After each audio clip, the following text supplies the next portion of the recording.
पार्वती जी के हिमालय में प्रकट होते ही हिमालय का स्वरूप बदलने लगा। हमारे घर में संतान के आने पर घर का व्यवहार, घर का स्वभाव, घर के जनों के मन की स्थिति से पता चलता है कि बालक कैसा है। घर में बालक उत्पन्न होते ही माता पिता के मन में होता है कि अब हम कहीं घूमने जाएं, कुछ ऊधम मचाएं, कुछ उपद्रव करें या कुछ संसारी कामनाओं के प्रति रुचि बढ़ती है तो कहीं ना कहीं बालक संसारी ही है। लेकिन जिस बालक के उत्पन्न होते ही मन में भाव आए अब रामेश्वरम चलें, अब तो बद्रीनाथ चलें, थोड़ा वृंदावन होके आए, काशी विश्वनाथ प्रणाम करके आए, संत जनों को घर पर बुलाएं, घर बुला करके पधरामनी करवाएं, घर में सुंदरकांड का पाठ कराएं, रामचरितमानस कराएं, बालक के उत्पन्न होते ही ऐसी विचारधारा प्रकट होने लग जाए तो समझ जाना कि भगवत भक्त ही है, क्योंकि उसके आते ही सबकी विचारधाराएं परिवर्तित हो रही हैं।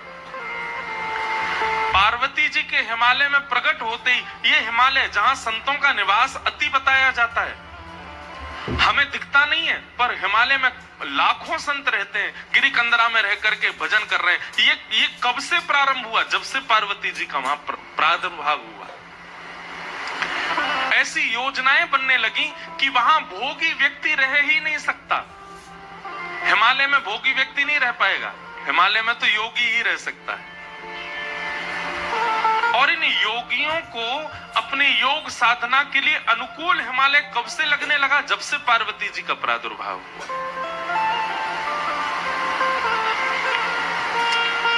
तो कई बार संतान घर में उत्पन्न हो, उस समय घर के सदस्यों की विचारधारा से पता चल जाता है कि संतान कैसी है।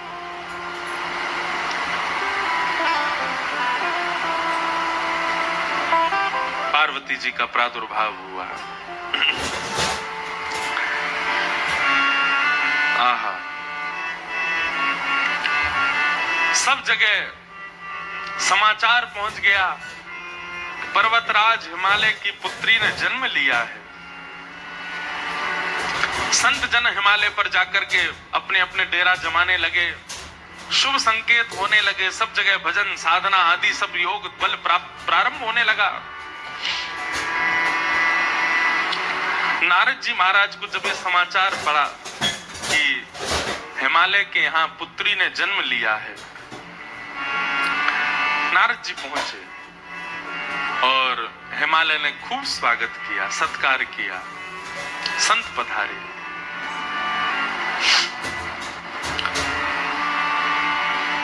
चरणों में प्रणाम करके अपनी कन्या को जैसे ही गोद में दिया, पूछा, महाराज इस कन्या के विषय में कुछ बतलाइए, ये कन्या कैसी होगी, इसके गुण बताइए, इसके बारे में कुछ कहिए ना। कह मुनि बहिस गूढ़ मृदु बानी, सुता तुम्हारी सकल गुण खानी, सुंदर सहज सुशील सयानी, नाम उमा अंबिका भवानी। आपने महादेव के दर्शन किए यहाँ रामेश्वर भगवान के, और रामेश्वर भगवान के दर्शन करने के बाद आपने पार्वती जी का दर्शन किया। यहाँ पार्वती जी चतुर्भुज रूप में खड़ी है, चतुर्भुज रूप में विराजमान है। हमारे एक पंडित जी बोले, नारायण भगवान यहाँ क्यों खड़े हैं? मैंने कहा नारायण नहीं है, पार्वती जी हैं चतुर्भुज रूप में। यहाँ पर भी विवाह उत्सव। एक बार मुझे याद है, मैंने शायद पिताजी की कथा में आया था 2011 में, तब मैंने यहाँ कोई उत्सव दर्शन किया था। तब इतनी भीड़ नहीं थी यहाँ रामेश्वरम में, इतनी व्यवस्था भी नहीं थी और इतनी भीड़ भी नहीं थी। ये पीछे वाला जो द्वार है, यहीं से ही भीतर प्रवेश कर जाते थे हम तो, और घूमते घामते दर्शन भी कर लेते थे। और वो भी कथा भी दिसंबर जनवरी में ही हुई थी, ये मौसम है, इसी समय भीड़ आती, तब भी इतनी भीड़ नहीं थी। तब हमने यहाँ पर पालकी में महादेव जाते हैं सज धज के दुल्हा बन के, ऐसे कुछ देखा तो था, मुझे याद नहीं है वो क्या था। या ऐसा था कि रात्रि में शयन के लिए पार्वती जी के कक्ष के पास महादेव जाते हैं सज धज के पालकी में बैठ करके। पार्वती जी का दर्शन कितना मंगलमय है यहाँ पर भैया। ये पराम्बा है, जगदम्बा है। अब यहाँ पर गोस्वामी जी ने नाम दे दिया, नाम उमा अंबिका भवानी। ये भवानी है, पूरे विश्व की मैया हैं। उनको सब लक्षण संपन्न कुमारी होई संतत पियही प्यारी। आपकी इस लाली में सारे गुण हैं, सर्वगुण संपन्न है आपकी कन्या। और सबसे विशेष गुण पर प्रकाश डालते हुए नारद जी महाराज कहते हैं, आपकी जो ये लाली है ना, ये ब्याह के बाद अपने पति की अति प्रिय होगी। इनके जो पतिदेव होंगे वो इनसे बहुत प्रेम करने वाले होंगे। इसलिए आप बिल्कुल चिंतित मत होइए, आपकी लाली में सारे गुण ही गुण हैं। हिमालय महाराज बोले, आप तो गुणी गुण बताते जा रहे हो, कोई अवगुण नहीं है क्या? बंधु एक बात बहुत ध्यान से सुनो, सब लोग इधर देखो। पृथ्वी पर यदि आप जन्मे हो तो ये बात निश्चित है कि आपके अंदर अवगुण होगा ही होगा। चाहे वो कोई वक्ता हो, चाहे वो कोई मठाधीश हो, चाहे वो कितना भी बड़ा वेदज्ञ हो, चाहे वो कितना भी बड़ा नेता हो, चाहे कोई भी क्यों ना हो, इस संसार में यदि हम घूम रहे हैं, जन्म लेकर के विचरण कर रहे हैं, इस गुरुत्वाकर्षण में हम लोग चिपके हुए हैं, तो इसका मतलब ये निश्चित है कि हमारे अंदर अवगुण है। कोई सर्वगुण संपन्न नहीं है इस संसार में, सबके अंदर अवगुण होते हैं। गुण ज्यादा होते हैं तो स्वर्ग में रहा जाता है। अगर हम लोग अवगुण रहित हो जाएं, हमारे सारे अवगुण नष्ट हो जाएं, तो पृथ्वी का गुरुत्वाकर्षण हमको पकड़ नहीं पाएगा, हम उड़ने लगेंगे आकाश में।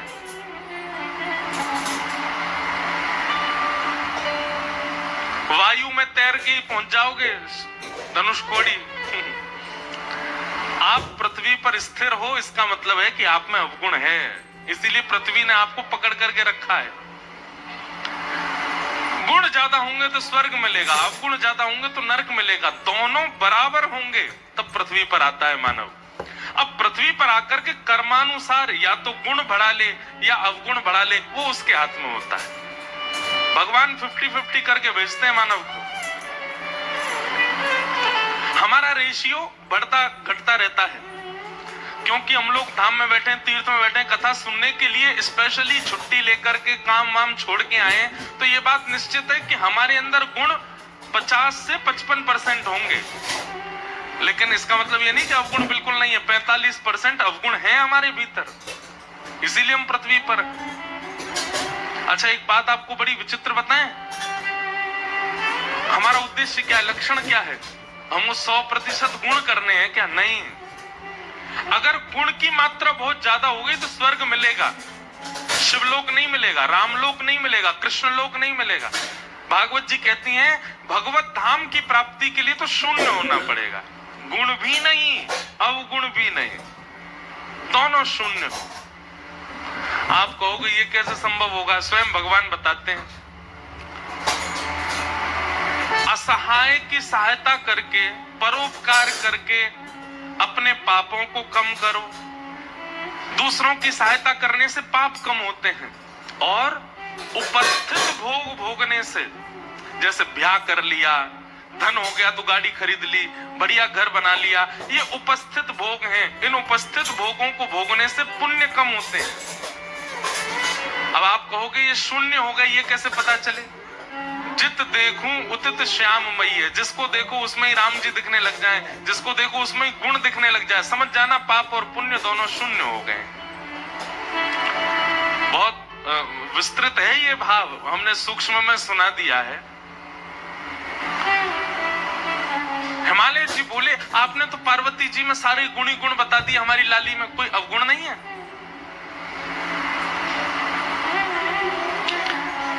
तो नारद जी महाराज कहते हैं शैल सुलक्षण स्तुता तुम्हारी सुनहु जे अब गुण तोई चारी। दो चार अवगुण हैं, सुन लीजिए। बोले क्या? अगुण अमान मातु पितुहीना, उदासीन सब संशय छीना। जोगी जटिल अकाम मन नगन अमंगल वेश, अस स्वामी एहि कह मिलहि परिहस्त असुरे। हमने आपकी लाली की हस्त रेखा देख करके दो चार कुछ अवगुण हैं, उनको मैंने पढ़ लिया। आप कह रहे हैं तो मैं आपको बता देता हूं। हिमालय महाराज नैना देवी थोड़े से संकोच में आगे, बोले बताइए भगवान। बोले अगुण अमान मातु पितहीना, उदासीन सब संशय छीना।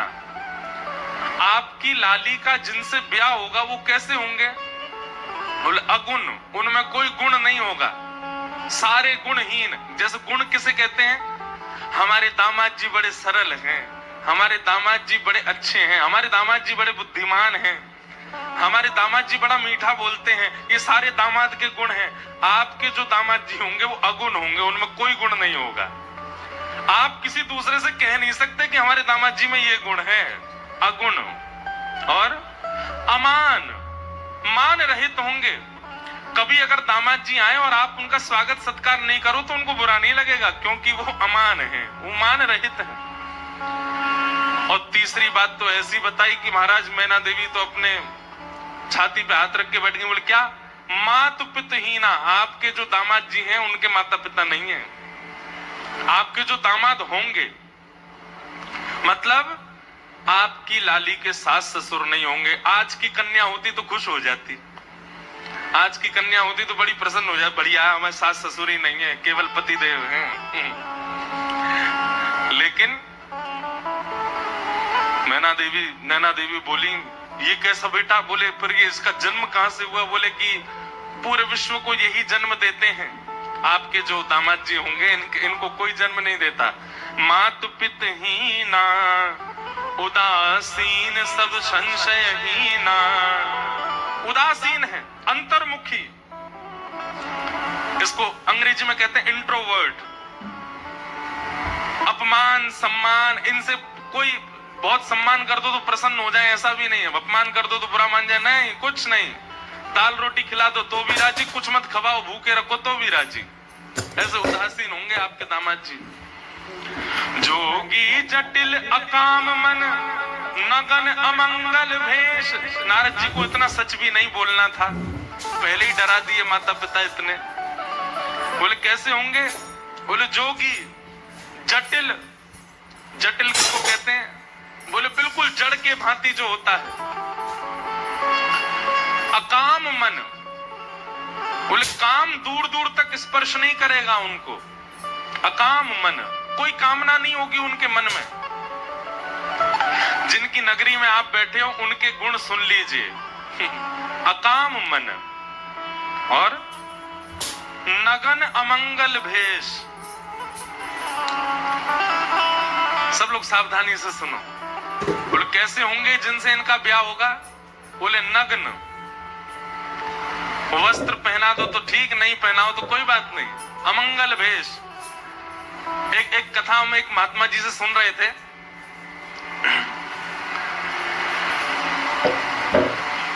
प्रभु श्री राम जब चित्रकूट पहुंचे तो चित्रकूट को देख करके राम जी को बहुत अच्छा लगने लगा। बोले बहुत बढ़िया जगह है। लक्ष्मण जी से कहा, लक्ष्मण जी तुम जाओ, जाकर के यहाँ कोई राजा हो या इस नगर के कोई स्वामी हो, उनसे एक बार परमिशन ले लो कि हम यहाँ रह लें, और अगर वो कह दें कि रह लो तो कैसे रहना है उसका कुछ नियम हो तो बता दें। लक्ष्मण जी महाराज चित्रकूट में विचरण करते करते जैसे ही गए, इतने में ही महादेव आ गए वहां पर। और महादेव एक जोगी के भेष में बैठे थे और दूर दूर तक तो कोई मानव दिखा नहीं। लक्ष्मण जी ने जैसे ही महादेव को देखा तो महादेव को देख करके उनको लगा, वो पहचान नहीं पाए कि महादेव हैं, उनको लगा कोई मानव दिखा तो। दूर से उन्होंने कहा सीताराम। इस चित्रकूट नगरी में रहने के क्या नियम हैं, कृपा करके हमें बता दीजिए। तो वर्णन करते हैं कि महादेव अपनी जीभ निकाल करके और अपने गुप्तांगों को पकड़ करके नृत्य करने लगे, उछल उछल करके। लक्ष्मण जी देख करके भयभीत हो गए, बोले कि भैया जी कैसा व्यक्ति है। हमने तो इनसे पूछा कि यहाँ कोई नगर वासी हो तो बताओ, उसके बारे में कुछ बताओ, ये कैसे जीभ पकड़ करके और अमंगल स्थान का स्पर्श करके नृत्य कर रहे हैं हमारे सामने। लक्ष्मण जी को क्रोध तो आया कि थोड़ा हम कुछ लड़ाई झगड़ा कर ले, मारपीट करें, तो इस प्रकार से हमारा अपमान कर रहे हैं। पर उन्होंने सोचा कोई नहीं, राम जी से जाके एक बार बता दे। दौड़े दौड़े लक्ष्मण जी आए, बोले पूरे नगर में कोई तो मिला नहीं हमको, एक जोगी मिला। राम जी बोले अच्छा, तो जोगी ने क्या किया? बोले हमने उससे पूछा कि भैया ये नगर में कौन, यहाँ के राजा, यहाँ रहने का क्या नियम? वो तो अपनी जीभ पकड़ करके और ऐसे अपने गुप्त स्थान को पकड़ करके नृत्य करने लगे। राम जी जोर से हंसे, लक्ष्मण जी को हृदय से लगा के बोले अरे तुमने साक्षात महादेव का दर्शन किया है, साक्षात महादेव है, उनके रूप को पहचानना बहुत मुश्किल है। बोले महादेव थे तो इस प्रकार से कौन नृत्य करता है? राम जी बोले भैया तुम समझे नहीं, समझदार को इशारा, काफी वो इशारा करके बता रहे थे। उन्होंने कहा कि इस नगरी में यदि रहना है तो सबसे पहले जीभ पकड़ी, बोले वाणी वेगम, अपनी जीभ को वश में रखना, रसना को वश में रखना, ज्यादा बहुव्यंजन पाने की इच्छा मत रखना। जीभ पकड़ करके उन्होंने वह बताया। और दूसरी उन्होंने हमको आज्ञा की है कि भाई वनवासी बने हो, वन में रहने के लिए आए हो, तो अपने काम पर भी विजय प्राप्त कर लेना।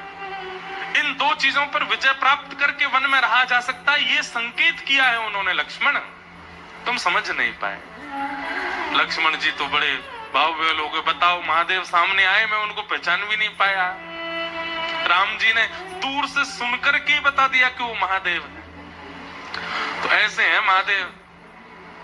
अगर किसी की बहुत प्रबल इच्छा हो कि मैं महादेव का प्रत्यक्ष दर्शन करूं, तो संसारी व्यवहारों से पहले अपने आप को ऊपर ले जाना, क्योंकि महादेव प्रकट होंगे, उनके आव भाव गुण स्वरूप को समझ पाना बहुत मुश्किल है, हर कोई नहीं जान पाएगा। नारद जी महाराज बोले जोगी जटिल अकाम मन, नगन अमंगल भेष, ऐसा भेष होगा आपके दामाद का। अस स्वामी एहि कह मिलहि परी हस्त हरि रेख, मैंने इनकी हस्त रेखा देख करके ये पहचान लिया है।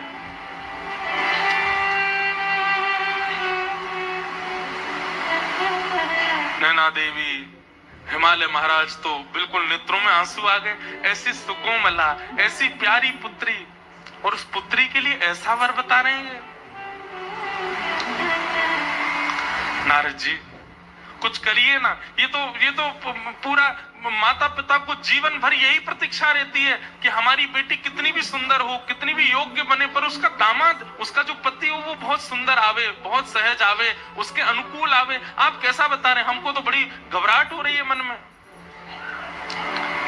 तब नारद जी महाराज बोले इसका एक उपाय हो सकता है। क्या?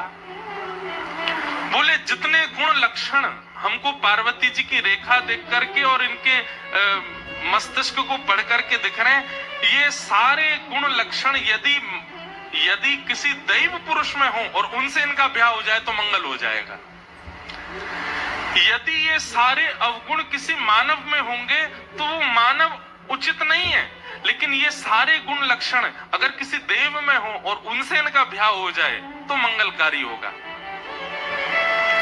हिमालय बोले ये सारे अवगुण किसमें है? बोले इनको अवगुण नहीं है, ये अवगुण संसार में हो तो अवगुण है, पर यही अवगुण यदि किसी देव में चले जाएं तो सारे सद्गुण बन जाते हैं। और ये सारे अवगुण जो यहाँ सुने गए हैं सब महादेव में घटित होते हैं। महादेव ऐसे ही है। अगर महादेव आपकी पुत्री को स्वीकार कर लेंगे तो इनकी हस्तरेखा और इनकी जन्म कुंडली भी सत्य हो जाएगी और देव भी नहीं, महादेव प्राप्त हो जाएंगे। लेकिन उसके लिए आपकी पुत्री को तप करना पड़ेगा। महादेव की प्राप्ति ऐसे नहीं हो जाएगी। जेवर के दोष बखाने, ते सब शिव पही में अनुमाने। जो विवाह संकर्षण हो, दोष गुण सम कह सबको। हमने जितनी बात बताई है, अगर ये किसी मानव में होंगे तो सारे दोष हैं, पर अगर ये शिव में घटित हों और उनसे इनका ब्याह हो जाए तो सारे अब सद्गुण हो जाएंगे, सद्गुण हो जाएंगे। शंभु सहज समरथ भगवाना, एहि विवाह सब विधि कल्याणा। अगर शंभु से आपकी पुत्री का ब्याह हो जाए तो इनका कल्याण हो जाएगा। करना क्या होगा? जो तप करे कुमारी तुम्हारी, जो तप करे कुमारी तुम्हारी, जो तप करे कुमारी तुम्हारी, जो तप करे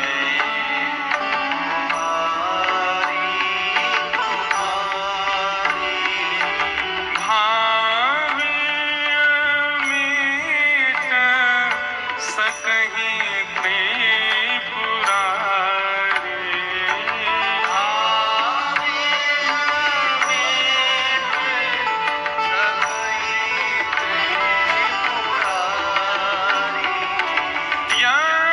यद्यपि वर अनेक जग माही, यद्यपि वर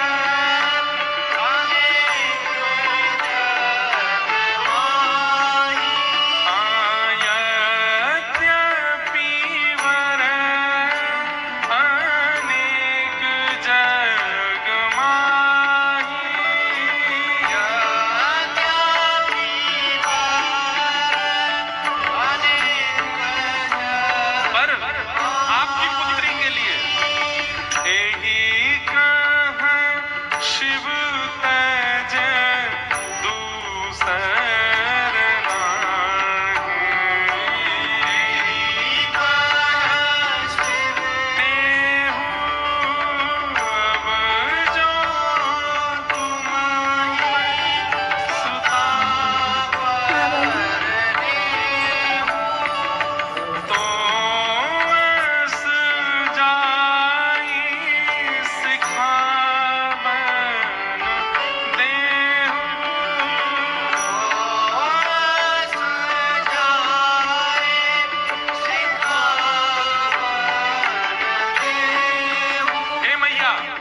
अगर आपको अपनी पुत्री से बहुत प्रेम है तो आप जाइए, जाकर के पुत्री को समझाइए कि वो तप करना प्रारंभ करे, नहीं तो उसके हस्त कमल में, उसकी कुंडली में जो सारे दोष उसके पति में बताए गए वो सारे दोष रहेंगे।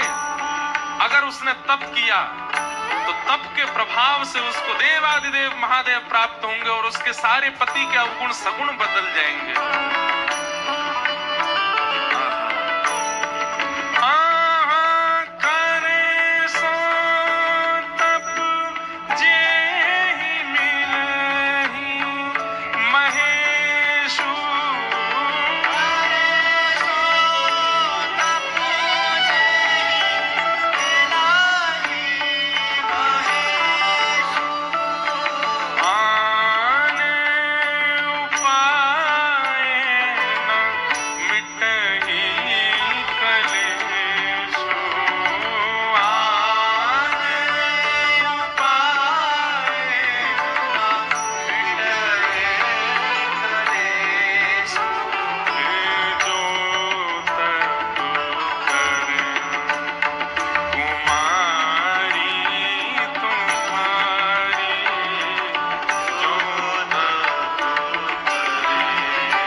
डाली के होने वाले वर में जो जो दोष हैं वो केवल और केवल अब तप से ही दूर हो सकते हैं। तब से महादेव प्रसन्न होंगे और महादेव बिहाने के लिए आ गए तो सारे अवगुण सगुण बन जाएंगे।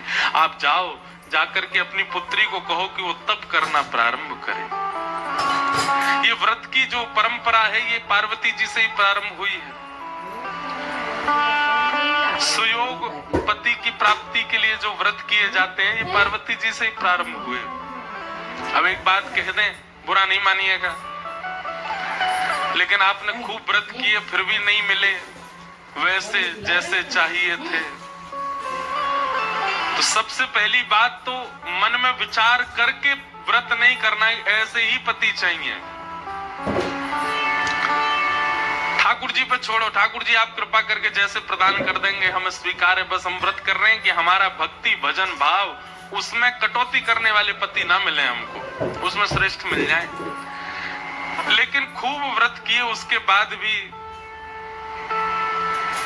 आपके भजन में, आपके संकीर्तन में, आपकी कथा में विक्षेप डालने वाले यदि मिल रहे हैं तो निश्चित है कि व्रत में कोई चूक रही है आपसे। पार्वती जी ने व्रत किया, नारद जी के वचन मान करके नैना देवी ने जाकर के पार्वती जी को समझाया और पार्वती जी सौभाग्य मान करके, देखो एक बात बहुत ध्यान से सुनिएगा सब लोग, इधर देखो, नाम जप, तीर्थ यात्रा, कथा श्रवण, संत चरण और व्रत नियम अनुष्ठान, ये पांचों क्रिया नियम मान करके नहीं करनी चाहिए। फिर से सुनिए, नाम जप, तीर्थ यात्रा, कथा श्रवण, संत पदरामनी, संतों के चरणों में प्रणाम आदि, और व्रत नियम अनुष्ठान, ये सब केवल नियम मान करके नहीं करने चाहिए, सौभाग्य मान करके करने चाहिए। आप तीर्थ किस लिए जा रहे हो? अभी वो महीना आता, पितृपक्ष का महीना आता, पूरी दुनिया गया जी जाती है, सौभाग्य मान के नहीं जाते हैं। किस लिए जाते हैं? नियम है कि हम वहां जाकर के तर्पण करेंगे तो हमारे जो पितृ हैं वो मुक्त हो जाएंगे। पूर्णिमा के दिनों पर महाराज गिरिराज जी में इतनी भीड़ होती है, लोग परिक्रमा करते हैं गोवर्धन बाबा की, क्यों? नियम है, पूर्णिमा के दिन करो। भाई दूज के दिन जमुना जी में स्नान करते हैं, क्यों? नियम है, बहन भैया हाथ पकड़ के स्नान करेंगे तो यम द्वितीया के दिन स्नान करते हैं तो उससे बहन भैया का प्रेम बढ़ता है। नियम मान करके तीर्थ यात्रा नहीं करनी चाहिए, सौभाग्य मान करके। उतनी प्रसन्नता, उतना उत्साह चित्त में होना चाहिए, अरे हम रामेश्वरम जा रहे हैं, जाकर के महादेव का दर्शन करेंगे, समुद्र में स्नान करेंगे, धनुषकोडी का दर्शन करेंगे, सीता कुंड का दर्शन करेंगे, आदि आदि सब भाव दर्शन करेंगे, ये सौभाग्य मान करके जाना चाहिए। दूसरा, नाम जप भी नियम नहीं, बस फेर रहे हैं, गुरुजी कह के गए 12 माला रोज करनी है, 18 माला रोज करनी है और महाराज घिसे जा रहे हैं, जल्दी पूरी हो फिर आगे काम के लिए जा, नहीं, नियम मान के नहीं, सौभाग्य मान करके करो। तीसरा, कथा श्रवण। अब क्या बताएं, हमको हमारे रिश्तेदार कथा करा रहे हैं, सुनने तो जाना पड़ेगा हमको, नियम मान के नहीं, सौभाग्य, हमारा सौभाग्य है, हम रामेश्वरम में कथा सुनने के लिए जा रहे हैं। संतों के चरणों में प्रणाम। अब भगवा वेशधारी हैं, जटाधारी हैं, उर्दपुंड लगा रखा है, इनको प्रणाम करना ही पड़ेगा, नहीं, सौभाग्य मान करके। हमारा सौभाग्य कि ऐसे महापुरुष को हम प्रणाम कर पाए। और ठीक वैसा ही व्रत नियम अनुष्ठान, इनमें भी नियम प्रधान नहीं, सौभाग्य प्रधान। जैसे लोग एकादशी का या प्रदोष का या सोमवार का व्रत करते हैं तो उसमें यह नहीं होना चाहिए आज रविवार है जितना हो सके खा लो, कल तो सोमवार है भूखा रहना पड़ेगा हमको। आज सोमवार है खूब पेट भर के खा लो, रात में 4 रोटी ज्यादा खा लो, क्यों? कल तो मंगलवार है भूखा रहना है हमको। ऐसे नहीं, जिस दिन आपका व्रत है उस दिन आपको अत्यंत सौभाग्य, अत्यंत प्रसन्नता लगनी चाहिए कि मेरा सौभाग्य कि मैं एकादशी करता हूं, मैं सोमवार के व्रत करता हूं। सौभाग्य मान करके यदि आप व्रत नियम अनुष्ठान करेंगे वो व्रत फलेगा, और केवल नियम मान करके उसको करेंगे उसका कोई लाभ नहीं होगा। मेरे सामने रोटी मत खाओ, मेरा व्रत है। आपकी रोटी देख के मेरा मन कर रहा खाने का, ये काय बात का व्रत फिर आपका? आपके सामने 56 व्यंजन रख दिए जाएं, लेकिन आपको गौरव हो, नहीं मेरा व्रत है, मैं तो आज व्रत में हूं, आज स्पर्श नहीं करना। वो प्रसन्नता दिखनी चाहिए व्रत की, तब व्रत फलता है।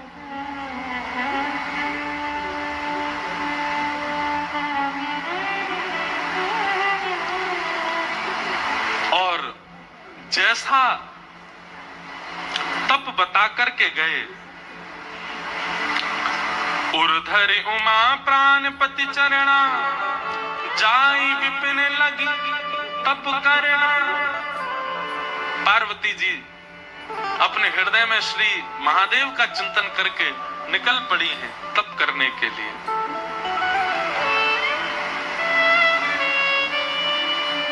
आहा, मानस जी में गोस्वामी जी वर्णन करते हैं पार्वती जी ने कैसा तप किया। बोले अस तप काहू न कीन भवानी, ऐसा तप आज तक किसी ने किया ही नहीं। भय अनेक धीर मुनि ज्ञानी, बड़े बड़े ज्ञानियों ने भी जब पार्वती जी को देखा, देख करके सब आश्चर्यचकित हो गए। ऐसा तप आज तक किसी ने किया ही नहीं जैसा पार्वती जी कर रही हैं। अच्छा, एक बात,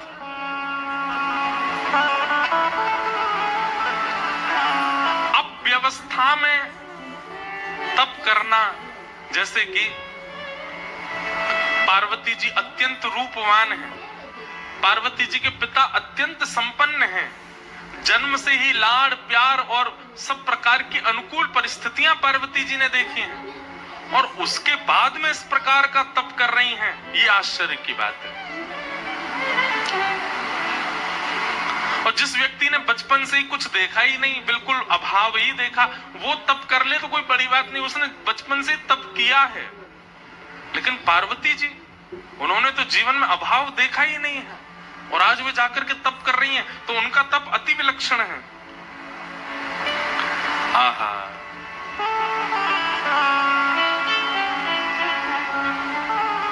पार्वती जी का ऐसा तप हुआ। उस तप के बाद आकाशवाणी होने लगी, बोले हे पार्वती जी, हे जगदम्बा पराम्बा, हे हिमालय पुत्री, आप जिस कारण से तप कर रही हैं, आपका तप निश्चित पूर्ण होगा, और जिनकी प्राप्ति के लिए आप तप कर रही हैं वो आपको प्राप्त होंगे। आहा,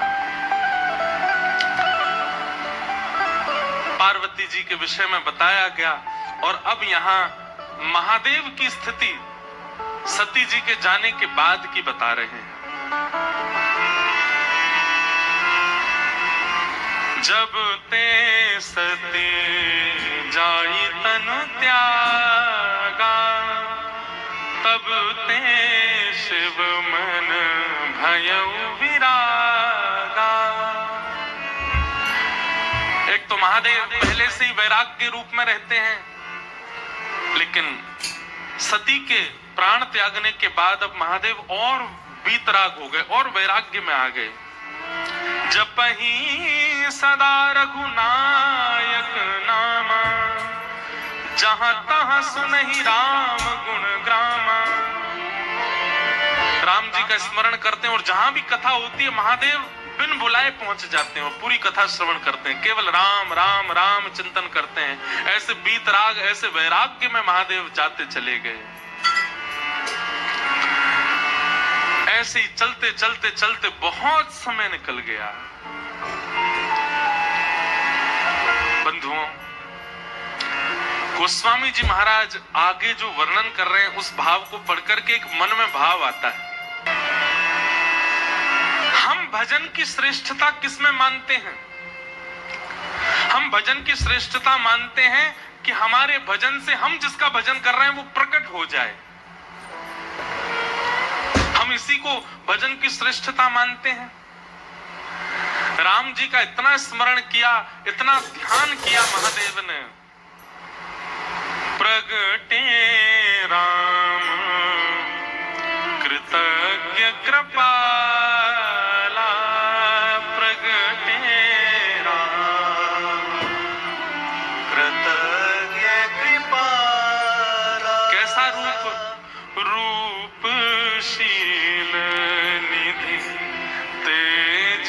विशाला रूपशील निधे तेज विशाला बहु प्रकार शंकरी सराहा बहु प्रकार शंकराई सरा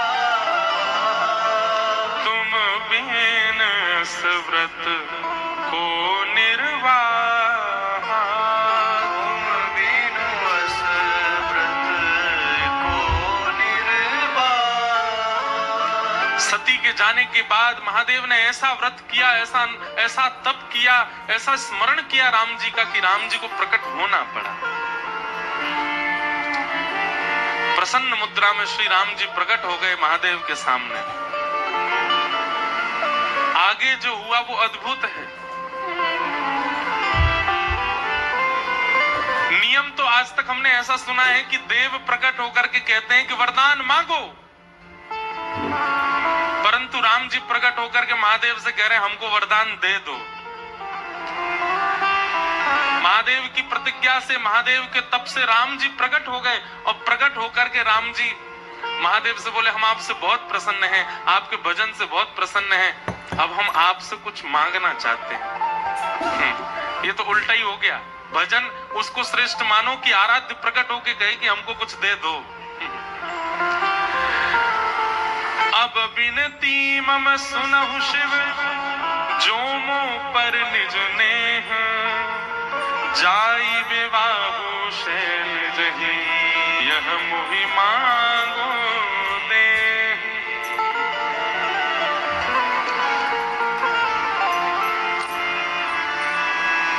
कितनी अच्छी बात। हमने ठाकुर जी की इतनी आराधना की, हमने गिरधर लाल की इतनी आराधना की कि श्री गिरधर लाल जी प्रकट है करके हमसे मांग रहे हैं। पर ब्रह्म देने के लिए संसार को आते हैं, पर जब प्रेम से कोई पुकारता है तो पर ब्रह्म देने नहीं आते, मांगने आते। कुछ मांगो। राम जी मांग रहे हैं, हे शंकर जी आपने इतनी तपस्या की, मैं बहुत प्रसन्न हूं, अब मुझे कुछ दे दीजिए।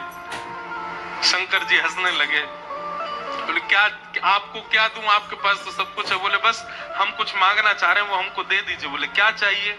बोले जाई विवाहु शैलजा। हिमाचल की पुत्री, हिमालय की पुत्री पार्वती जी से आप जाकर के विवाह करो। बस यही वरदान हमको दे दीजिए कि हम इन नेत्रों से आपका विवाह देखना चाहते हैं, आप जाकर के विवाह कीजिए। शंकर जी जैसे ही राम जी के वचन सुने, वचन सुनकर के शंकर जी ने कोई दूसरा विचार मन में आया नहीं। मात पिता गुरु प्रभु की वाणी बिनहि विचार करिए शुभ जाने। गोस्वामी जी कहते हैं माता पिता गुरु की आज्ञा का पालन करना एक बात है, पर माता पिता गुरु की आज्ञा को शुभ जान करके पालन करना ये विशेष बात है। पिताजी कह रहे हैं ऐसा करो, माँ कह रही है ऐसा करो, गुरु कह रहे हैं ऐसा करो, अब उनने कहा है करना तो पड़ेगा। वो आपको भार नहीं लगना चाहिए कि माता पिता ने कहा मुझे करना पड़ेगा। यहां पर एक शब्द जोड़ दिया गया, शुभ जानी। माँ यदि कह दे ऐसा करो तो उसमें अपना शुभ ही जानिए कि नहीं ऐसा करूंगा तो ही मेरा शुभ होगा। पिता ने ऐसा कहा, वो करने में आपका ये भाव होना चाहिए मेरा शुभ ही होगा, और उस क्रिया को कर दीजिए। कई बालक हमारे पास आते हैं, वो आके कहते हैं हमने पिता की आज्ञा मानी और आज पिता की आज्ञा मानने का ये परिणाम कि हम पीछे रह गए, हम ये नहीं कर पाए, हम वो नहीं कर पाए। शास्त्र कहते हैं कि माता पिता की आज्ञा मानो, हमने तो मानी थी पर हम तो पीछे रह गए, हम तो कुछ कर ही नहीं पाए। इसीलिए गोस्वामी जी ने एक शब्द जोड़ दिया, मात पिता गुरु प्रभु की वाणी मानिए, पर कैसे? बिना ही विचार, उस पर विचार नहीं होना चाहिए। करिए शुभ जाने, उसको शुभ जान करके करो। एक नगर के एक सेठ जी, बहुत धनवान संपन्न, सबसे बड़े सेठ थे एक नगर के। एक एक दिन अपने पुत्र को डांट रहे थे, बोले इतना बड़ा होता जा रहा है, तेरे को धन कमाना नहीं आता, धंधा करना नहीं आता, व्यापार करना नहीं आता। अरे बुद्धिमान व्यक्ति होता है, शुद्धि व्यक्ति होता है तो मरे हुए चूहे से भी धन कमा लेगा। और तेरे लिए सब कुछ बना के खड़ा कर दिया, अब भी तू इसका व्यापक नहीं कर पा रहा, इसको और विस्तृत नहीं कर पा रहा। तभी सेठ जी के घर में काम करने वाली उनका बेटा भी वहीं खड़ा था। सेठ जी की बात सुन रहा था। सेठ जी कह रहे थे, बोले विवेकी व्यक्ति मरे हुए चूहे से भी धन कमा लेगा। काम करने वाली के पुत्र ने मन में विचार किया, इतने बड़े नगर के सेठ, इतने धन कमाने वाले सेठ जी कह रहे हैं मरे हुए चूहे से धन कमाया जा सकता है, तो जरूर इनकी बात में सत्यता होगी। उस बालक ने क्या किया, संकेत ही कर रहे थे, मरा हुआ चूहा कहीं पड़ा था। उस बालक ने वो चूहा उठा लिया, दासी के पुत्र ने, और उस पर विचार नहीं किया कि इससे पैसा कैसे कमाना है। सेठ जी ने कहा इससे पैसा मिलेगा तो मिलेगा, और लेकर के चूहा वो चलने लगा। हम आपको ये बात बताना चाह रहे हैं कि बड़े जनों की बात पर अगर आप बिना विचार किए केवल विश्वास कर लेते हैं तो उसका परिणाम क्या होता है। दासी पुत्र चूहा लेकर के आगे जाने लगा। इतने में आगे से एक और सेठ जी आ रहे थे, उनकी बेटी साथ में थी। बेटी की गोद में बिल्ली लगी थी और बिल्ली जो है वो खोंचा मार रही थी, भूख लग रही थी उसको। बेटी ने अपने पिता से कहा, मेरी बिल्ली बहुत भूखी है, देखो अब जल्दी घर पहुंचना है पिताजी, ये बहुत खोंचा मार रही है मुझे। तभी देखा सामने से एक छोटा सा बालक हाथ में मरा हुआ चूहा लेके आ रहा है। तो उन सेठ जी ने बालक को रोका, बोले सुनो, हम तुमको 10 रुपया देंगे, तुम ये मरा हुआ चूहा दे दो, हमारी बेटी की बिल्ली भूखी है। और जेब से 10 रुपया निकाल के बालक को दे दी, मरा हुआ चूहा बिल्ली खा गई। बालक समझ गया, बोले सेठ जी ने कहा था और उनके कहने से देखो मरे हुए चूहे से मैंने 10 रुपए कमा लिए। आगे कथा बहुत बड़ी है कि फिर उस बालक ने 10 रुपए से कुछ लकड़ियां खरीद ली। उन लकड़ियों की जरूरत किसी यज्ञाचार्य को थी, उसको जाकर के बेच दी, वहां से 100 रुपया कमा लिए। उसने और लकड़ी खरीद ली, लकड़ी का पूरा एक भंडार बना लिया, जिन जिन को आवश्यकता होती बेचने लग गया। एक दिन उन्हीं सेठ जी के माता जी की मृत्यु हो गई, उनके अंतिम संस्कार के लिए लकड़ी चाहिए थी, पर इतनी वर्षा हो रही थी कि कहीं सूखी लकड़ी मिली नहीं। तभी ढूंढते ढूंढते लोग इस बालक के पास आ गए। अब ये बड़ा हो चुका था, इसने कुछ लकड़ियों को वर्षा से संभाल के रखा था। लकड़ी मांगी तो इसने बहुत दाम मांगे, बोले कि इतना पैसा दोगे तो दूंगा, नहीं तो नहीं दूंगा, क्योंकि इतने दिनों से बहुवृष्टि हो रही है, बारिश की, लकड़ियों का अभाव है। जो दाम उसने कहा वो दाम सेठ जी ने दिया। बोले हमारी माँ का अंतिम संस्कार होना तो बोल, तो उतने खूब ऊंचे दाम मांगे और माँ का संस्कार कर दिया सेठ जी का। उस दाम से उसने लकड़ी का सबसे बड़ा व्यापारी बन गया। तो वही बालक एक दिन जब बहुत बड़ा व्यापारी बना तो बेटा बेटा सोचने लगा, कहां मैं एक दासी का पुत्र था, आज मैं सबसे बड़ा व्यापारी हूं। ये सब प्रारंभ कहां से हुआ। तब उसने सोचा, वो सेठ जी जिनके यहाँ मेरी माँ काम करती थी, वो अपने बालक को डांट के कह रहे थे कि चूहा से, मरे हुए चूहा से धन, वहीं से मैंने सबसे पहली कमाई मेरी वहीं हुई थी, 10 रुपया कमाए थे मैंने। आज अपने गुरुजी को प्रणाम करके आऊं।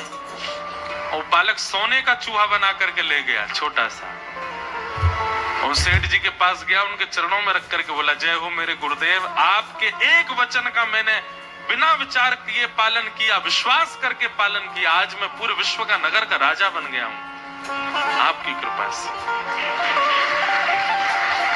कहने को एक कथा है, पंचतंत्र की कथा है, छोटे बच्चों को पढ़ाने वाली कथा है, पर इसमें बहुत विशेष बात है।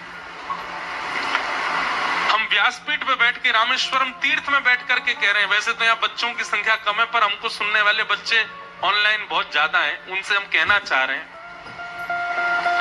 गोस्वामी जी की इस बात को देखिए, मात पिता गुरु प्रभु की वाणी, विनय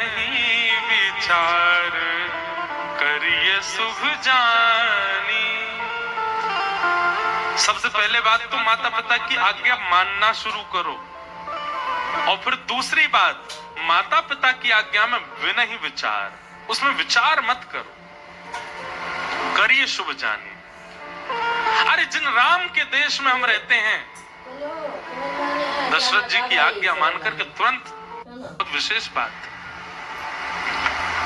हम व्यासपीठ पे बैठ के, रामेश्वरम तीर्थ में बैठ करके कह रहे हैं, वैसे तो यहाँ बच्चों की संख्या कम है, पर हमको सुनने वाले बच्चे ऑनलाइन बहुत ज्यादा हैं, उनसे हम कहना चाह रहे हैं, गोस्वामी जी की इस बात को देखिए, मात पिता गुरु प्रभु की वाणी, विनही विचार करिए शुभ जानी। सबसे पहले बात तो माता पिता की आज्ञा मानना शुरू करो, और फिर दूसरी बात, माता पिता की आज्ञा में बिना ही विचार, उसमें विचार मत करो, करिए शुभ जानी। अरे जिन राम के देश में हम रहते हैं, दशरथ जी की आज्ञा मान करके तुरंत चल दिए, पिता आज्ञा प्रधान है, निकल पड़े, और पिता की आज्ञा मान करके राम जी वन गए तो राम जी बन गए।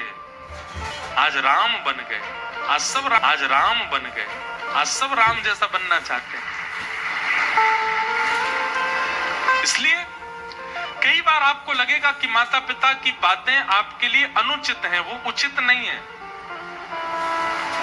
महादेव परम उदासी हो चुके हैं, अब परम बीतराग हो चुके हैं। विवाह का दूर दूर तक भी संकेत महादेव के चित्त में नहीं था सती के जाने के बाद, पर राम जी ने आकर के जब कहा, जाई विवाहु शैलजा यह मुहि मांगे देहु, राम जी हाथ पसार करके महादेव से कह रहे हैं, बोले हम मांगना चाहते हैं कि आप हिमालय की पुत्री से जाकर के विवाह करो।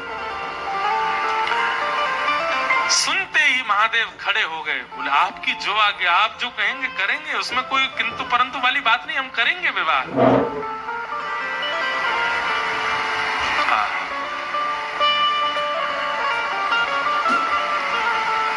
राम जी की पावन छवि को अपने हृदय में विराजमान करके राम जी की आज्ञा मानने को स्वीकार हो गए महादेव। सप्त ऋषियों को बुलाया, और सप्त ऋषियों को बुला करके कहा कि राम जी ने एक कन्या ढूंढी है हमारे लिए, हिमालय की पुत्री है, आप जाकर के उसकी प्रेम की परीक्षा लेकर के आओ, कैसी है। सप्त ऋषियों को भेजा। आहा, सप्त ऋषि हिमालय की उस कंदरा में गए जहां पार्वती बैठ करके तपस्या कर रही थी। ऋषि ने गौरी देखी तह कैसी, मूरति मंत तपस्या जैसी। सप्त ऋषि लेने के लिए गए थे परीक्षा, पर दूर कंदरा में बैठी हुई जैसे ही गौरी को देखा, पार्वती जी को देखा, तो सप्तऋषि बोले उनको कन्या नहीं दिखाई दी, उनको शैलजा नहीं दिखाई दी, उनको पार्वती नहीं दिखाई दी, तो बोले साक्षात तपस्या ही मानो बैठी हो, ऐसी लग रही है पार्वती जी। जिन महादेव, अच्छा एक बात बोले, महादेव को आज भी प्राप्त करना तपस्या से कम नहीं है। आज भी इतने सहजता से महादेव मिलते नहीं है। थोड़ी थोड़ी तपस्या तो सबको करनी पड़ती है, चाहे थोड़ी सही करनी तो पड़ती है। हमको रामेश्वरम आना पड़ा तो आने में ही तपस्या हो गई। जो लोग ट्रेन से आए हैं उन्होंने तो घनघोर तपस्या करी है, पर जो फ्लाइट से आए हैं उनकी भी तपस्या कम नहीं है। दिल्ली से उड़ो पहले मदुरई की, अब तो सीधी फ्लाइट है, पर बीच में पहले हम आते थे सीधी नहीं थी, पहले चेन्नई रुको, फिर चेन्नई से दूसरी फ्लाइट पकड़ो, फिर मदुरई आओ, फिर मदुरई से गाड़ी चला के लौट के आओ, फिर यहाँ की भीड़ भाड़ में लग के जैसे तैसे थोड़ा तप तो करना ही पड़ता है। बिन तप शिव नहीं मिलते। और शिव का स्वरूप क्या है? विश्वास। बिना तप के विश्वास प्रकट नहीं होता, तप तो करना पड़ता है। और जब अर्धांगिनी बनना है तो साक्षात तपस्या का रूप धारण करना पड़ेगा। सप्त ऋषियों ने जाकर के जैसे ही पार्वती जी को देखा तो कहने लगे, बोले कि ऐसा लगा ही नहीं कि कोई स्त्री बैठी है, कोई कन्या बैठी है, कोई गौरी बैठी है, कोई हिमालय की पुत्री, ऐसा लगा साक्षात तपस्या ही बैठी है। ऐसी तपस्या।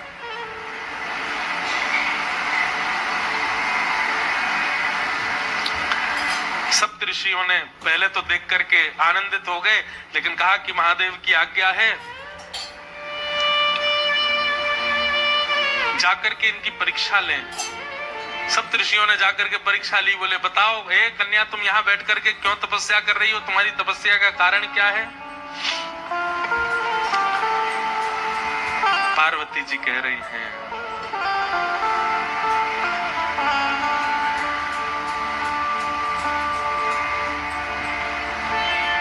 मेरे गुरु नारद ने आकर के जिनके वर्ण के लिए मुझे आज्ञा की है, मैं उन्हीं महादेव की प्राप्ति के लिए यहाँ तप कर रही हूँ,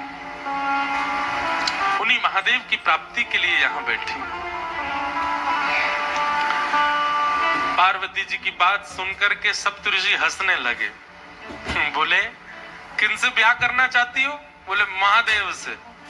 बोले वो महादेव जिनका रहने का ठिकाना नहीं, खाने का ठिकाना नहीं, पीने का सोने का ठिकाना नहीं, भभूति रमा करके जो रहते हैं, भूत प्रेतों के बीच जो रहते हैं, अरे जिनके ऊपर छत भी नहीं है, आकाश ही जिनकी छत है, ऐसे महादेव जिनके खुद के पहनने के वस्त्र दूसरे नहीं होते, उनसे तुम ब्याह करना चाहती हो? भूखी रह जाओगी, भोजन तक नहीं मिलेगा तुमको।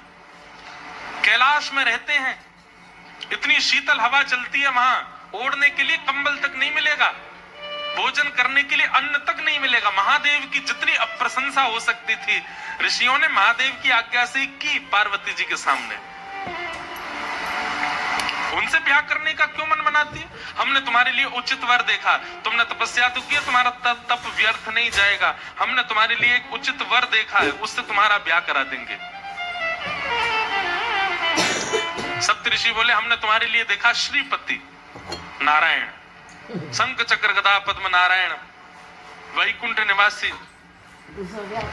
दूषण रहित सकल गुण राशि, श्रीपति पुर वैकुंठ निवासी। हे पार्वती, तुम्हारे लिए हमने सुयोग वर देखा, जैसा तुम्हारा रूप स्वरूप है, तुम जिनके बगल में खड़ी होकर के बिल्कुल सुसज्जित लगोगी, वो तो श्रीपति नारायण हैं, उनसे तुम्हारा ब्याह करा दे। श्रीपति नाम सुनते ही पार्वती जी हंसने लगी। वाह, हे ऋषियों, आप सबको मैं प्रणाम करती हूँ। आपने अभी अभी कहा श्रीपति, श्री यानी कि लक्ष्मी, और उनके जो पति हैं, मतलब जो पहले से ही विवाहित हैं, आप उनसे हमारा विवाह करवाना चाहते हो? आप हमको आकर के मार्ग दिखा रहे हो कि कलेश करवाना चाह रहे हो? मतलब हम विवाह करके वहां वैकुंठ में जाएं और फिर श्री यानी कि लक्ष्मी और हमारे बीच में विवाद ही बना रहे? क्षमा करें, इस तप के बल हमको वो सब नहीं चाहिए। नारद वचन न मैं परिहरऊ, बसऊ भवन उर्जरु नहीं डरऊ, गुरु के वचन प्रतीत न जये, सपने सुगम न सुख निदते। पार्वती जी कह रही हैं, मुझे अपने गुरु पर बहुत भरोसा है। मेरे गुरु ने मेरे लिए जो चुना है, वो चाहे अब जैसा हो, मैं उसी के साथ रहूं। जो गुरु आज्ञा पर भरोसा नहीं करता, गुरु आज्ञा का पालन नहीं करता, उसको सपने में भी कभी उसका सफल नहीं हो सकता, उसका कभी मनोरथ सिद्ध नहीं हो सकता। मुझे अपने गुरु पर बहुत भरोसा है। भरोसो दृढ़ इन चरणन के। बंधुओं, ये बातें ना आप लोग कथा में तो खूब भाव से सुनते हो, पर पालन नहीं करते, ये बात हम जानते हैं। हम लोग सारे नियमों का पालन कर लेते हैं, लेकिन विश्वास नहीं रखते ठाकुर के प्रति, गुरु के प्रति। जिन उमा पार्वती को आप देख रहे हैं, ये पार्वती जी को जाकर के आप कुछ मांगे चाहे ना मांगे, आज मेरे कहे से जाइएगा, महादेव का केवल दर्शन कीजिएगा, मांगने के लिए पार्वती जी के सामने जाइएगा और झोली फैला करके कहिएगा, माता पिता गुरु और शास्त्रों के प्रति हमारा अखंड विश्वास प्रकट हो, हे पार्वती जी ये वरदान हमें प्रदान करो, क्योंकि विश्वास की साक्षात प्रदाता आप हैं।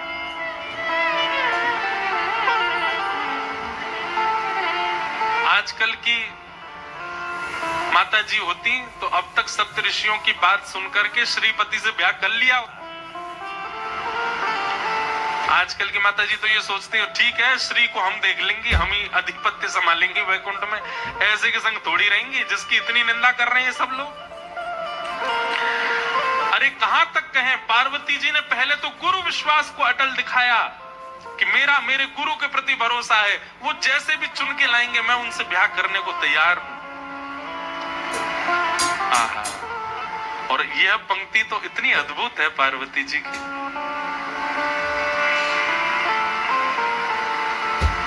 जन्म कोटि लगी रगर हमारी,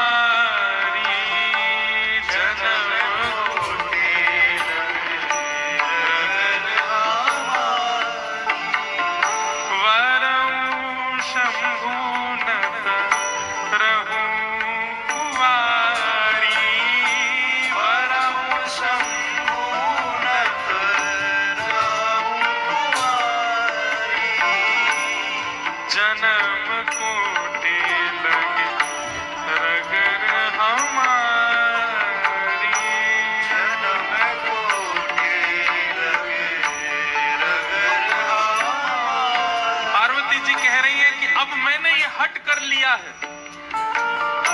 और इस जन्म नहीं, कोटि जन्मों तक मेरा यही हट रहेगा। क्या? वरं शंभु, या तो मैं शिव से ब्याह करूंगी, नहीं तो रहूं कुंवारी, नहीं तो कुंवारी रहूंगी मैं। और केवल इतना ही नहीं, तजऊं न नारद करा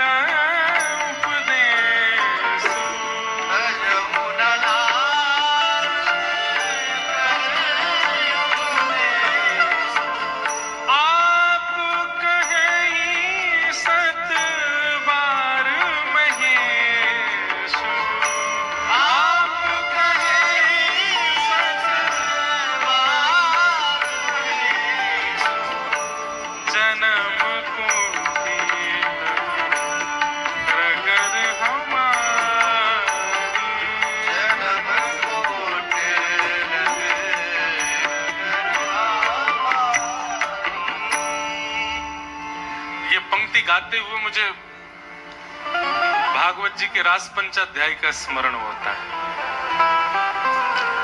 रास पंचाध्याय के प्रणय गीत में गोपियां भी यही कहती हैं ठाकुर जी से, क्या अब भले ही आप हमें स्वीकार ना करो, पर हम तो अब जन्म जन्म आपकी ही रहेंगे। पार्वती जी कह रही हैं कि अब ये मेरा हट है कि या तो मैं शिव से ब्याह करूंगी, नहीं तो कुंवारी रहूंगी। नारद जी की बात को मैं काट नहीं सकती, वे कह करके गए हैं तो मैं उनकी बात का मान रखूंगी और शिव से ब्याह करूंगी। और यद्यपि अभी सप्तऋषि आए हैं, इसके बाद यदि स्वयं महादेव भी आकर के मेरे सामने कह दें कि मैं तुम्हारा वर्ण नहीं कर सकता, मैं उनकी बात भी नहीं मानूंगी। वो भले ही मुझे स्वीकार ना करें, पर मैं मन से केवल उन्हीं की रहूंगी।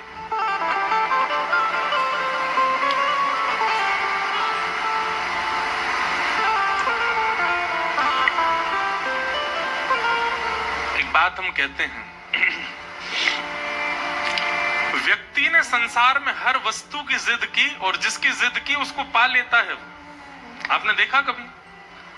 आप जिद पे अड़ जाओ और जिस वस्तु की जिद आप करोगे वो आपको, भले ही आपके परिवार के लोग, आपके मित्र लोग लाके दे ही देते हैं, आपकी इतनी जिद है।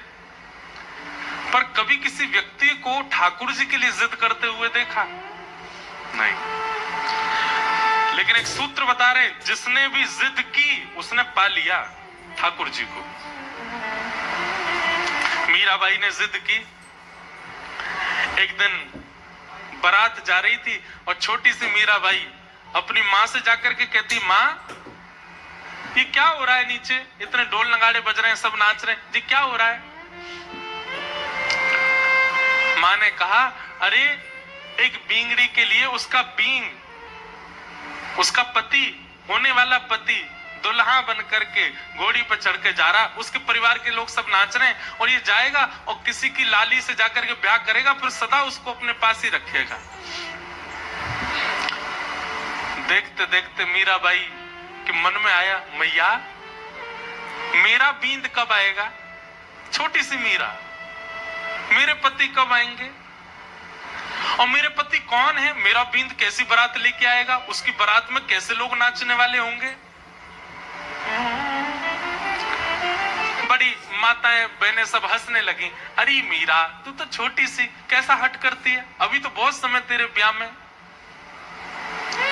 माँ जाकर के रसोई घर में काम करने लगी। अब मीरा जाकर के द्वार पर खड़े होकर बोले, माँ बताओ ना मेरे बींद कौन है, वो कब आएंगे? माँ कुछ और काम करने चली जाए, मीरा पीछे पीछे, माँ बताती क्यों नहीं, मेरे बींद कौन है, उनका स्वरूप कैसा होगा, वो कब आएंगे मुझको लेने? कक्ष में बैठ करके कपड़े सवार रही हैं माँ। मीरा आकर के रोने लग गई, बोले आप बताती क्यों नहीं हो, मेरे बींद कौन है? देखो ना, आपके भी बींद हैं पिताजी, बड़ी मासा के भी बींद हैं बड़े पिताजी, छोटी मासा के भी बींद हैं, सबके बींद हैं, मैं बिना बींद के क्यों, मैं बिना दुल्हे के क्यों, मेरा दूल्हा कौन है? इतनी जिद की, इतनी जिद की। एक दिन माँ ने अपना पीछा छुड़ाने के लिए, मीरा बेटे बेटे वो बताओ ना मेरे बींद कौन है। तभी माँ ने देखा मीरा के कक्ष में वो खेलती हैं ठाकुर जी के रूप के साथ, ठाकुर जी का रूप विराज, वो बैठे तेरे बींद, यही है तेरे बींद, यही आएंगे घोड़ी पे बैठ के और यही तेरे को लेके जाएंगे अपने साथ।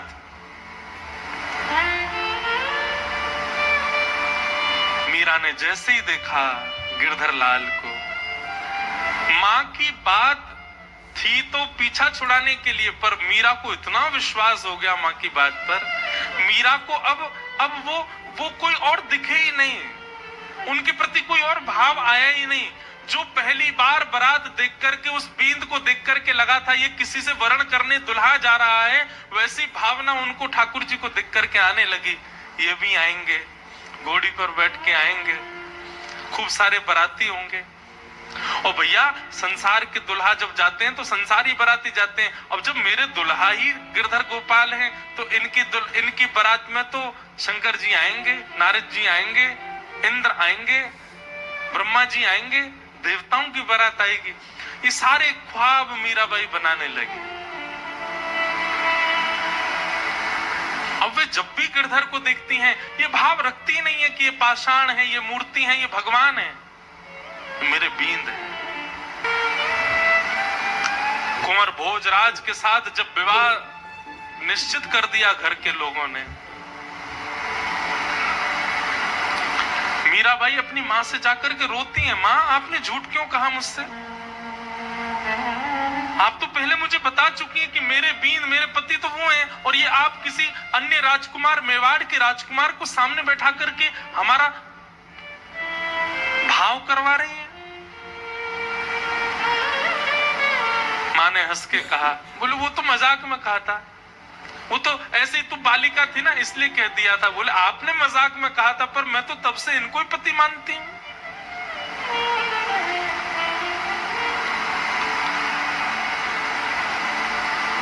मीराबाई ने भोजराज से इस बात को स्पष्ट कर दिया विवाह से पहले ही, क्षमा करिएगा पर परिवार के लोग कह तो नहीं कि मैं आपसे विवाह करूं, पर मेरा विवाह हो चुका है गिरधर गोपाल के साथ, और हठ पूर्वक राजवंश की कन्या हूं। मेरा विवाह यदि आपसे करा भी दिया गया तो एक पत्नी जो क्रिया पति के लिए करती है, भोजन बनाना, उसका ध्यान रखना, उसके साथ रहना, उसके वंश का वर्धन करना, ये सब मैं नहीं कर पाऊंगी। मैं इस योग्य नहीं हूं, मैं इस लायक नहीं हूं, मैं आपको पहले ही बता रही हूं, ताकि आप ही मना कर दीजिए कि मुझसे आपका ब्याह हो।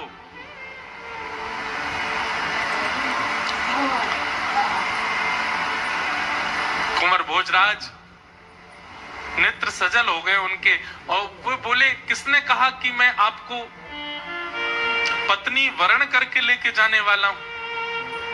ये तो संसार को दिखेगा कि मैं आपसे ब्याह करूंगा, आप उन्हें पत्नी मान करके लेके जाऊंगा, पर वास्तव में तो हमारे मेवाड़ में राजा खूब हैं, शत्रु खूब हैं, कोई भक्त नहीं है, इसलिए एक भक्त को ले जाने के लिए आया हूं। और भले उसके लिए बहाना विवाह ही क्यों ना बने, हमारे मेवाड़ की भूमि धन्य हो जाएगी यदि आप मेरी पत्नी बनकर के चलेंगे।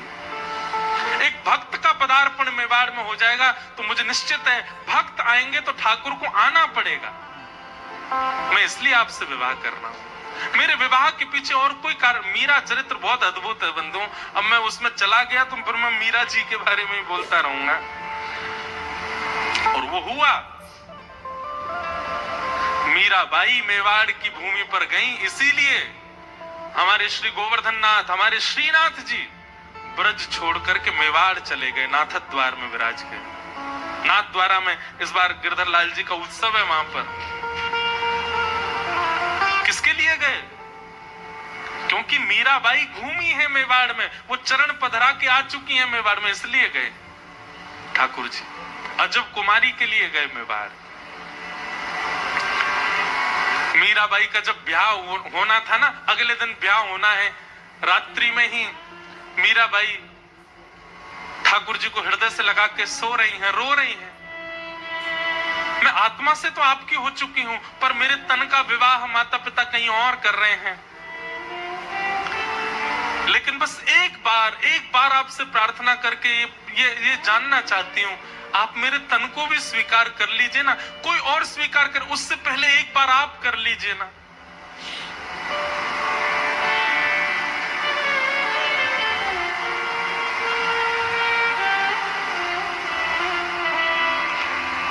प्रातःकाल जिस दिन विवाह मीराबाई का होना था, मां ने जैसे ही जाकर के मीरा के कक्ष को खोल करके देखा, मीराबाई 16 श्रृंगार करे सोई हुई हैं, मांग में सिंदूर भरा हुआ है, हाथ सारे नवीन प्रकार के हल्दियों से, मेहंदियों से, कुमकुम से रचे हुए हैं। एक ऐसी सुगंधी आ रही है मीराबाई के तन में से, जिस सुगंधी को आज तक बड़े बड़े राजाओं ने भी कभी सूंघा नहीं था। ऐसा श्रृंगार मीराबाई का कि थोड़ी देर के लिए तो मां भी देखती रह गई मीरा को। और मीराबाई के विवाह का जोड़ा जो उनको पहनना था, वो तो यथावत दूर कहीं रखा था। वह जोड़ा भी ऐसा था कि मेड़ता और मेवाड़ में आज तक किसी राजकन्या ने ऐसा जोड़ा नहीं पहना था। लेकिन उस जोड़े को भी लज्जित करने वाला जोड़ा मीराबाई ने पहले ही पहन रखा है और पहन करके लेटी हुई है।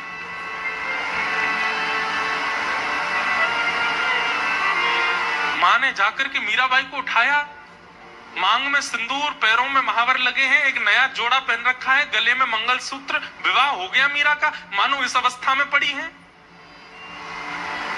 जैसे ही होश में आई, उठी मीराबाई। मां ने पूछा, मीरा ये तुम क्या कर रखा है, तेरे मांग में सिंदूर कहां से आ गया? अपने वस्त्र से मिटाने लगी। मीराबाई ने हाथ पकड़े, नहीं मां ये मत करो।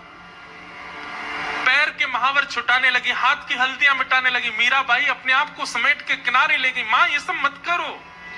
मैंने कहा था ना, गिरधर गोपाल मेरे पति हैं और मेरा उनसे ब्याह हो गया, कल मेरा ब्याह हो गया। मीराबाई की मां कहती हैं, फालतू बातें मत कर, तेरा ब्याह हो गया। अरे ब्याह हुआ, किसी ने देखा? केवल अपनी मन की बातें बोलती रहती है। किसी ने देखा तेरा ब्याह? तो मीराबाई कहती है, संसार के ब्याह को तो 10 लोग, 50 लोग, 100, 200, 1000 लोग देखते होंगे, मेरे ब्याह को तो 56 करोड़ देवताओं ने देखा। 56 कोटा जड़ा पधार्या। मेरे पतिदेव की बारात में 56 करोड़ बाराती आए थे। 56 कोटा जना पधारिया, दुल्हो श्री ब्रजनाथ। दुल्हा बनकर के मेरे ठाकुर जी आए थे, मेरा ब्याह हो गया। अब मां, ये तन, ये मन, ये आत्मा सब कृष्ण की हो चुकी है। अब मुझे इसके लिए कोई और परवाह, अब तुम चाहे जहां मुझे भेज दो, मेरा ब्याह तो हो चुका है। अब ब्याह का केवल आप नाटक करके भले ही मुझे कहीं भेज दो, मेरा ब्याह हो चुका है। अब मुझे कोई परवाह नहीं। ब्याह के दिन कन्या इतनी उदास रहती, पर मीराबाई आज बड़ी प्रसन्न है। विदाई में रोई भी नहीं मीराबाई, क्यों? तो प्रसन्नता है, कृष्ण से मेरा ब्याह हो गया।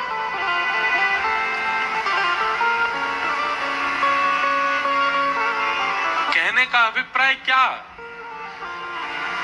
संसार ने संसार के लोगों ने संसार की जिद की, और जिसकी जिद की वो मिल जाता है उनको। हट करने पर जिस वस्तु के प्रति हट किया गया वो प्राप्त हो जाता है।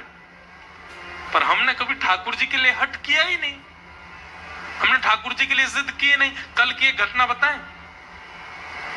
कल यहां हम कथा करके जा रहे थे तो एक साउथ इंडियन फैमिली आई थी यहाँ। उनको हिंदी भी नहीं आती, पर थोड़ी थोड़ी समझ आती है, तो कथा सुनते हैं। श्रीरंगम से आए थे, तो वो बोले कि हम गोदाम्बा जी की माला लाए लाल जी के लिए, आप कृपा करके हमें बुला लो। मैंने कहा आप आ जाओ।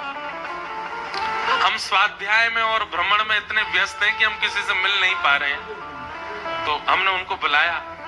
उन्होंने आकर के एक ऐसी बात बताई, बोले महाराज जी, हमको जब पता चला कि आप रामेश्वरम आ रहे हैं तो हमने विचार किया कि हम जाएंगे मिलने, पर हमारे पतिदेव का इतना कठिन काम आ गया कि निकलना असंभव था। असंभव, नहीं निकल सकते।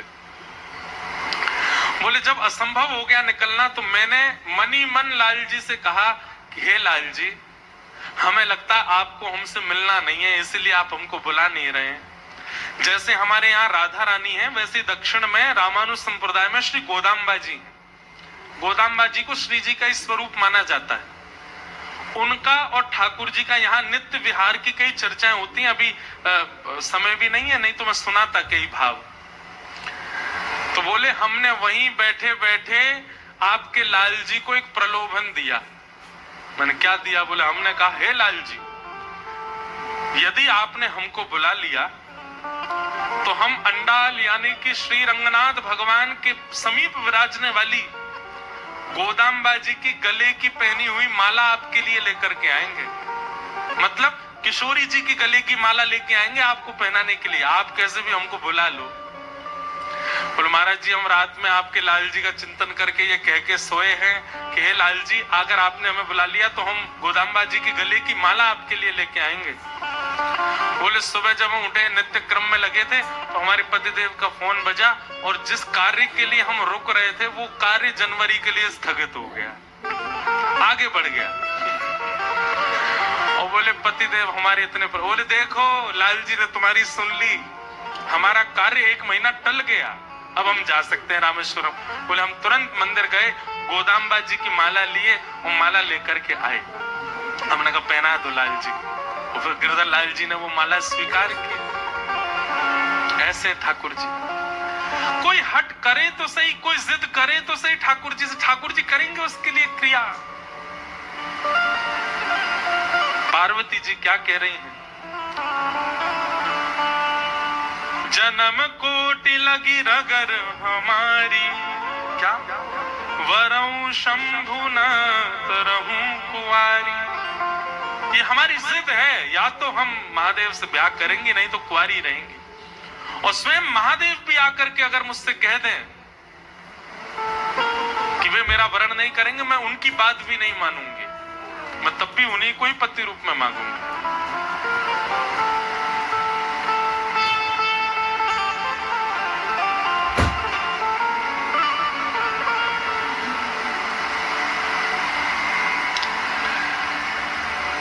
सप्त ऋषियों के पैरों में पड़ गई पार्वती जी, और पैरों में पड़ करके बोली अब हम आपसे प्रार्थना कर रही हैं कि आप सब हमको जिद करके हमारे तप को रुकवाइए मत। आप सब लोग अब प्रस्थान करो। काल में बंधुओं एक तारकासुर नाम का एक दैत्य था, जिसने देवताओं की नाक में दम कर रखा था, देवताओं का वध करने के लिए तत्पर हो रहा था। सबने जाकर के पूछा कि तारकासुर मरेगा कैसे। तब किसी ने बताया, बोले कि भैया इसको मारने का एक ही उपाय। बोले क्या? शंकर जी का यदि पुत्र जन्म ले और वो इसको मारे, उसी के हाथों ये मरेगा। देवता सब सोचने लगे ये कैसे होगा, शंकर जी तो परम वीतराग होकर के बैठे, उनका ब्याह कैसे होएगा? वो तो ब्याह करना दूर दूर तक उनका कोई संभावना नहीं। तब ब्रह्मा जी ने कहा, देवता आप सब लोग अब प्रयोजन करो, कैसे भी करके शंकर जी का मन बनवाओ। उनका मन बनेगा तो ही तारकासुर का वध हो सकता है।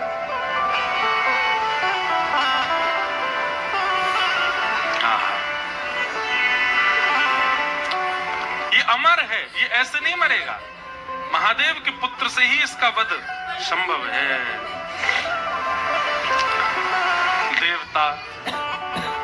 देवताओं के पास एक ही उपाय है किसी का भी तप नष्ट करवाने के लिए। कौन? कामदेव। सब देवता कामदेव के पास गए। पठहु काम जाई शिव पाहि, करे छुप शंकर मन माहि। तब हम जाई शिवहि शिर नाई, करवाओ विवाह बरियाई। सबने कामदेव से जाकर के प्रार्थना कर। बोले कामदेव तुम जाओ। बोले क्या करना है? बोले जाकर के शंकर जी की भजन में, शंकर जी के तप में विघ्न डालो, उनके नेत्र खोल दो। वो जैसे ही तप से बाहर आ जाएंगे, उसके बाद हम जाकर के उनसे प्रार्थना कर लेंगे कि आप ब्याह कर लो, पर उनके तप को भंग करने की क्रिया तुम ही करो। कामदेव बोला आप लोगों को और कोई नहीं मिलता, बस मैं ही मिलता हूँ। बेचारे सज्जन लोग, श्रेष्ठ लोग तप आदि करते, मेरे को भेज देते हो, जाके इसका तप दूर कर दो। देवता सब कहने लगे हम देवता, तुम ये सोचो ना, तुम्हारा बलिदान 33 कोटि देवताओं का लाभ करता है, पूरे ब्रह्मांड का लाभ करता है। एक बात कहते हैं बंधुओं, बुरा नहीं मानिएगा, काम दैत्य नहीं है, काम देव है। उसको दैत्य हम लोगों ने बनाया है, उसकी दैत्य के प्रकार आराधना करते हैं। अब जैसे कि महादेव की आराधना का नियम है, जल चढ़ाओ, बिल्व पत्र चढ़ाओ, धतूरा चढ़ाओ, पुष्प चढ़ाओ, गंगा जल चढ़ाओ, ये नियम है। अब इस नियम से परे जाकर के यदि महादेव की आराधना करेगा तो महादेव उसका सर्वनाश करेंगे कि नहीं? ऐसी काम की भी आराधना का नियम है। लोग उसको विपरीत प्रयोग ले लेते हैं काम का, इसीलिए काम सर्वनाश करता है बुद्धि का, मति का, जीवन का। काम देव है, उसको देव की तरह भजो।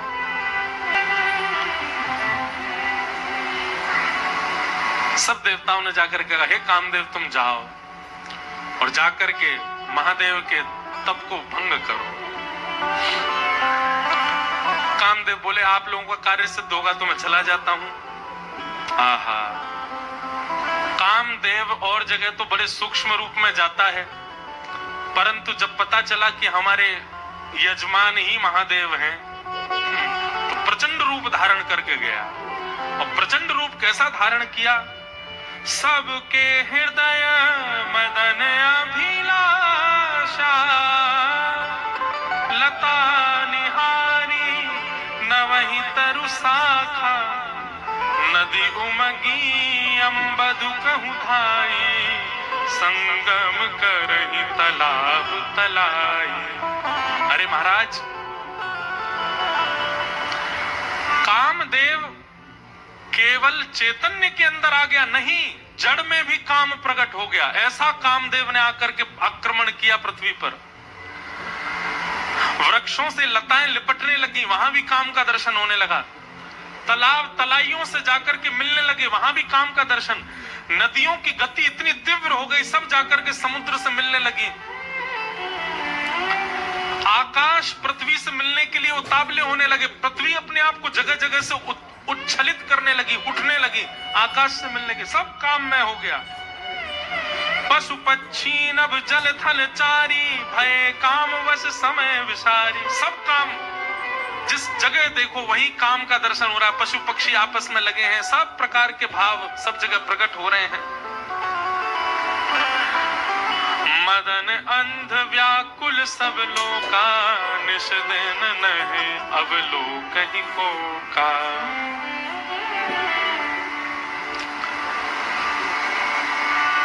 पुरुषों को अपने अलावा पूरी सृष्टि स्त्री में लगने लग गई, और स्त्रियों को अपने अलावा पूरा विश्व पुरुष में लगने लगा। अब काम की ज्यादा व्याख्या करनी नहीं है, पर बस हम ये इसलिए कर रहे हैं, जिन महादेव को आप दर्शन करते हो ऐसी स्थिति में भी डगमगाए नहीं, अपने ध्यान में बैठे रहे।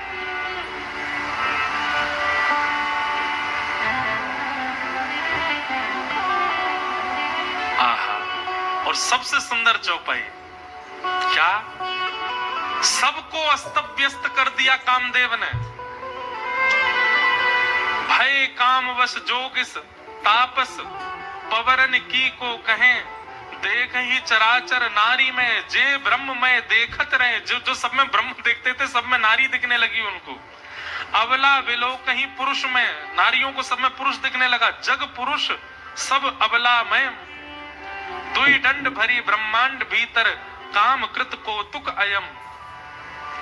धरी न काहू धीर सब, के मन मनसी मन सिज हरे। ये बहुत अच्छी बात है। गोस्वामी जी महाराज लिख रहे क्या, बोले कामदेव ने ऐसा आक्रमण किया, धरी ना काहू धीर, कोई अपने ऊपर काबू नहीं कर पा रहा है। सबके मन मनसिज हरे, सबके मन को कामदेव ने हरण कर लिया। लेकिन यह पंक्ति लिखने के बाद तुलसीदास जी रुक गए। तुलसीदास जी बोले, हमने काम की कुछ ज्यादा प्रशंसा नहीं कर दी, काम की व्यापकता कुछ ज्यादा नहीं बता दी। अरे हमने ये तक लिख दिया कि कामवश जोगिस तापस पर्वनी किनको कहें। बोले जोगी तपस्वी सबको हमने काम के लहर में उलझा दिया। काम की इतनी प्रशंसा कर दी हमने, काम की इतनी व्यापकता दिखा दी हमने, कहीं ऐसा ना हो कि काम के सारे प्रसंगों को सुनकर के लोग डर जाएं, बोले काम से जीते ही कौन सकता है फिर। लेकिन अब लिखी हुई बात मिट ना सके, मिटा तो सकते नहीं है, तो क्या करें। गोस्वामी तुलसीदास जी अति चिंता में बैठे हैं और मनी मन सोच रहे ये मैंने क्यों लिख दिया। धीर न काहू धीर सब के मन मसज हरे, सबको कामदेव ने हरण कर लिया। गोस्वामी तुलसीदास जी महाराज चिंता करते करते करते सो गए। तभी हनुमान जी महाराज आए और गोस्वामी जी की कलम उठा करके अगली पंक्ति लिख गए क्या, जो राखे रघुवीर ते उबरे ते ही काल। हनुमान जी महाराज लिख करके गए और सुबह उठते ही गोस्वामी जी ने स्नान ध्यान करके जैसे पुनः लिखने के लिए कलम उठाई तो क्या देखा, गोस्वामी जी जिस पंक्ति पर अत्यंत चिंतित हो गए थे कि काम ने सबको अपने वश में कर लिया, अब इससे आगे क्या लिखूं मैं। हनुमान जी नीचे लिख करके गए, बोले लेकिन जिनके हिये में साक्षात राम जी विराज रहे, काम उनका स्पर्श भी नहीं कर पाएगा, काम उन पर प्रभाव नहीं कर पाया, प्रहार नहीं कर पाया। अरे जिनके चित्त में राम निवास करते हैं वो तो काल के मुख से निकल के आ जाते हैं।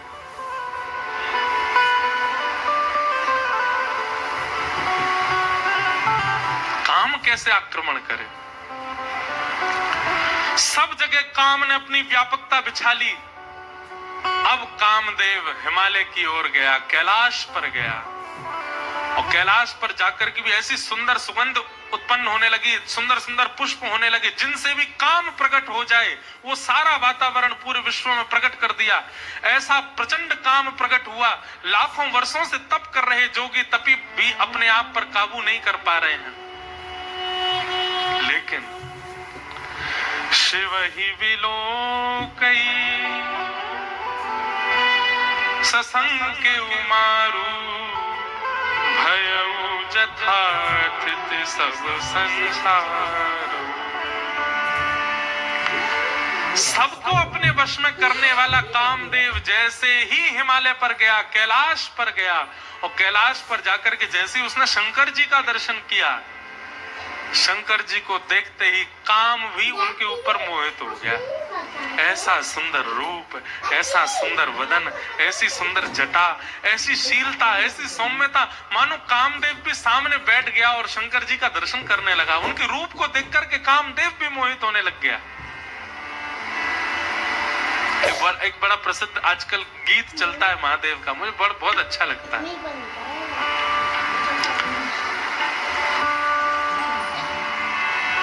तेरे कैलाशों का अंत न पा